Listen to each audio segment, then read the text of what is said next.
তোরা বড় হইয়া খেলা কি তো হইবে কষা আমারে আই বড় হইয়া আন্নের মিয়ারে আই বিয়া করিও কাঁচার জংলা বলে খালি আগ বাংলাদেশের লোকের দেশের না স্যার আর তো মনে হয় বাংলাদেশের সাতের দেশ কিশোরগঞ্জ ওই কে স্যার তো কে কোথায় থেকে আসো যে করিবে না লেখাপড়া সে চালাইতে পারবে না গাড়িগুড়া স্যার এইটা আমি মানতে পারলাম না আমার দাদা যে লেখাপড়া করছে না হেইটা কেমনে টেলা গাড়ি ড্রাইভার হইছে আন্নে তো আইলে বিলে ফাঁস করে আইসুন আন্নের দি প্রতিদিনই হাইটা বাজারও যান আন্নে একটা ভ্যান গাড়ির ড্রাইভার হইতে পারলেন না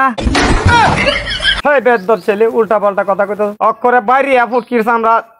এই ফটিয়া বাংলাদেশের লোকের দেশের না স্যার আর তো মনে হয় বাংলাদেশের সাতের দেশ কিশোরগঞ্জ আন্নে গিয়া কোন তালিতে পড়ছে দেখবো কত সুন্দর করছে হ্যাঁ একটা ললিপপ দি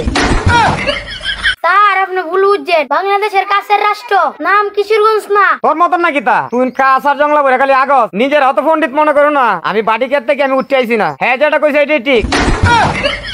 তোরটা সব বন্ধ বল এই তোরা বড় হইয়া খেলা কি তো হইবে কষা আমারে স্যার আমি বড় বিমানটা হাতি করাম আই বড় হইয়া আন্নের মিয়ারে আই বিয়া করিও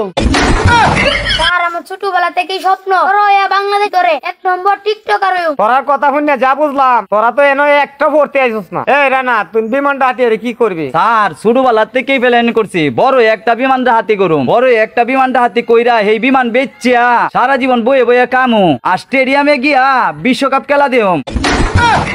ও মায়া গো মায়া কি চিন্তা ভাবনা রে তোরার কথা যুক্তি আছে টিভিতে বিশ্বকাপ খেলা না দেখিয়া হ্যাঁ নগে দেখবি এই ফটিয়া তুই যে কইছিস আমার ছেলে বিয়ে হইরে আমার ছেলে কি খাওয়াবি আন্নের শরীরে বিয়া করি আই আন্নের ঘর জামাই আই চলে যাইও আন্নের যত জমি আছে আই আন্নের বেশি আন্নের শরীরে করে খাওয়াইয়া